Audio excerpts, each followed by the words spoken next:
দীর্ঘ ২৮ বছর পর বিশ্ব মঞ্চে রাজকীয় প্রত্যাবর্তন হলো অস্ট্রিয়ার। ১৯৯৮ সালে সর্বশেষ ফুটবল বিশ্বকাপে খেলার পর কেটে গেছে দীর্ঘ ৫টি আসর। উত্তর আমেরিকা বিশ্বকাপে জায়গা করে নিয়েই নিজেদের প্রথম ম্যাচে দুর্দান্ত জয়ের দেখা পেল অস্ট্রিয়ানরা। জর্ডানকে ৩-১ গোলের ব্যবধানে হারিয়ে গ্রুপ জেতে শুভ সূচনা করল তারা।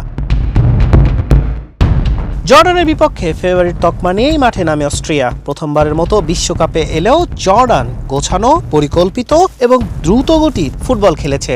দুই দলের আক্রমণ পাল্টা আক্রমণে ম্যাচ বেশ সরগরম ছিল। ম্যাচের ২১ মিনিটে রোমানোর দুর্দান্ত গোলে ১-০ ব্যবধানে এগিয়ে যায় অস্ট্রিয়া। দ্বিতীয়ার্ধের ৫ম মিনিটে জর্ডানকে সমতা ফেরান আলী ওলওয়ান।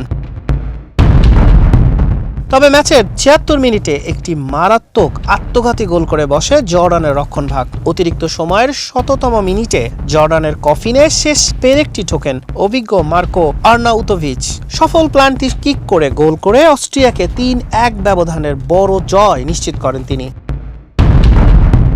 এই জয়ে আর্জেন্টিনার সমান ৩ পয়েন্ট নিয়ে গ্রুপ জেতে দ্বিতীয় অবস্থানে রয়েছে তারা। পরবর্তী ম্যাচে আর্জেন্টিনার বিপক্ষে মাঠে নামবে অস্ট্রিয়া। আর গ্রুপ পর্বের দ্বিতীয় ম্যাচে জর্ডানের প্রতিপক্ষ আলজেরিয়া। হাসান শাহরিয়ার, মানবকণ্ঠ।